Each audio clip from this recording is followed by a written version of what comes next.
거룩한 말씀 행복한 하루 3월 18일 금요일 본문은 레위기 11장 24절에서 27절까지의 말씀입니다. 이런 것은 너희를 부정하게 하나니 누구든지 이것들의 죽음을 만지면 저녁까지 부정할 것이며 그 죽음을 옮기는 모든 자는 그 옷을 빨지니 저녁까지 부정하리라.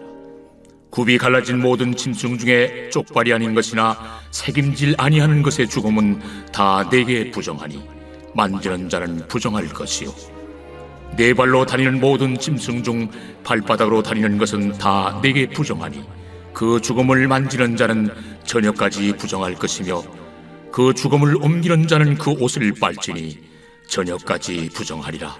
그것들이 내게 부정하니라.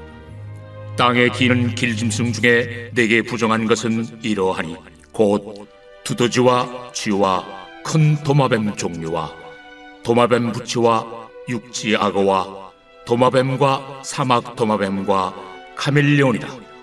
모든 기는 것 중 이것들은 내게 부정하니 그 죽음을 만지는 모든 자는 저녁까지 부정할 것이며 이런 것 중 어떤 것의 죽음이 나무 그릇이든지 의복이든지 가죽이든지 자회든지 무엇에 쓰는 그릇이든지 떨어지면 부정하여 지리니 물에 담그라. 저녁까지 부정하다가 정할 것이며 그것 중 어떤 것이 어느 질그릇에 떨어지면 그 속에 있는 것이 다 부정하여 지나니 너는 그 그릇을 깨뜨리라. 먹을 만한 축축한 식물이 거기 담겼으면 부정하여질 것이요 그 같은 그릇에 담긴 마실 것도 부정할 것이며 이런 것의 죽음이 물건 위에 떨어지면 그것이 모두 부정하여지리니 화덕이든지 화로이든지 깨뜨려버리라. 이것이 부정하여져서 너희에게 부정한 것이 되리라. 샘물이나 물이 고인 웅덩이는 부정하여지지 아니하되 그 죽음에 닿는 것은 모두 부정하여질 것이요 이것들의 죽음이 식물 종자에 떨어지면 그것이 정하거니와 만일 종자에 물이 묻었을 때에 그것이 그 위에 떨어지면 너희에게 부정하리라. 너희가 먹을 만한 짐승이 죽은 때에 그 죽음을 만지는 자는 저녁까지 부정할 것이며 그것을 먹는 자는 그 옷을 빨 것이요 저녁까지 부정할 것이며 그 죽음을 옮기는 자도 그의 옷을 빨 것이요 저녁까지 부정하리라.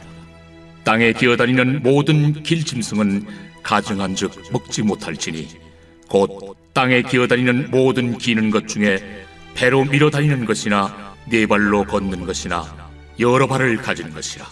너희가 먹지 말지니 이것들은 가증함이니라.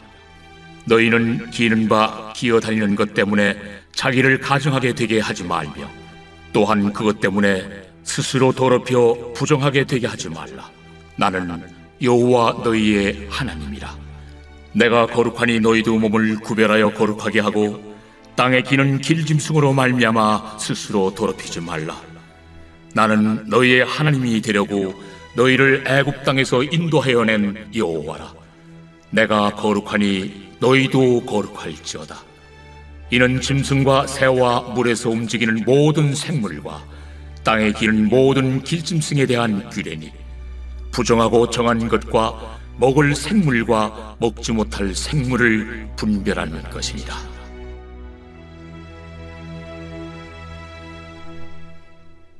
오늘 본문은 레위기의 정결법 가운데 동물로 인해서 부정해지는 경우와 또 부정하게 되었을 때 정하게 되는 방법을 기술하고 있습니다.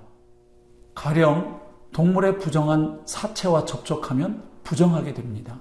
그리고 정한 동물의 경우에도 제사 의식을 통해 하나님께 드려진 것이 아니라면 그 사체는 역시 부정한 것으로 간주됩니다. 또한 그릇 같은 경우도 죽은 동물과 접촉하면 부정해지는데 이 경우에 부정해진 그릇은 깨뜨리거나 물로 씻어야 했습니다. 자, 이렇게 볼 때 부정은 죽음의 힘을 상징한다는 것을 알 수 있습니다. 즉 죽음은 생명과 반대되는 것이기 때문에 부정한 것으로 간주되었다는 것입니다. 다시 말해서 정상적이 아닌 것, 온전하지 않은 것, 또 생명력이 충만하지 않은 것은 본래 하나님이 창조하신 선하고 온전한 상태로부터 이탈된 것으로 여겨졌기 때문에 부정한 것으로 간주되었던 것입니다. 결국 레위기의 정결법 규례에서 정결한 것과 부정한 것은 이렇게 나타납니다. 정결한 것은 사람이나 사물의 정상적인 상태로서 거룩해질 수 있는 것을 의미합니다. 반대로 부정한 것은 사람이나 사물의 비정상적인 상태로 거룩해질 수 없는 것을 의미합니다. 다시 정리해 보면 레위기에서 모든 것은 거룩하거나 속된 것입니다. 그리고 속된 것은 다시 정결한 것과 부정한 것으로 나누어집니다. 결국 이스라엘 백성들에게 모든 것은 거룩한 것, 정결한 것, 부정한 것 이렇게 세 가지로 나누어졌다는 사실을 알 수 있습니다. 그렇다면 왜 이렇게 거룩한 것과 속된 것, 정결한 것과 부정한 것을 철저하게 구별하도록 하셨을까요? 두 가지 이유가 있습니다. 먼저 첫 번째는 이스라엘 백성들로 하여금 이방인과 구별된 삶을 살도록 하기 위한 배려이자 조치였습니다. 즉 이스라엘 백성이 약속의 땅 가나안에 들어가 살게 될 때 그 가나안 땅에 살고 있던 이방인들의 문화와 풍습에 빠져들지 않고 그들과 구별된 삶을 살도록 하기 위해 주어진 율법이었습니다. 다시 말해서 정결법은 유대인과 이방인의 구별의 표시였던 것을 알 수 있습니다. 이처럼 하나님은 자기 백성이 세상 사람들과 구별된 삶, 곧 정결하고 거룩한 삶을 살아가기 원하신다는 것을 알 수 있습니다. 이것은 오늘 이 시대를 살아가는 그리스도인들에게도 마찬가지입니다. 두 번째로 이스라엘 백성이 그토록 이방인과 구별되어야 했던 이유는 하나님의 거룩한 성품과 구속의 목적 때문이었습니다. 이것을 오늘 본문 44절과 45절에서 발견할 수 있습니다.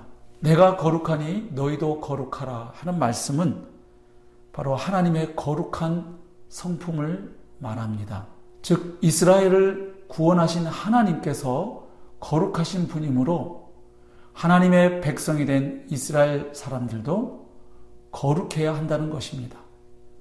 거룩의 가장 기본 의미는 구별에 있는 것이죠. 또한 나는 너희의 하나님이 되려고 너희를 애굽 땅에서 인도하여 낸 여호와라 하는 말씀은 구속의 목적을 밝히고 있습니다.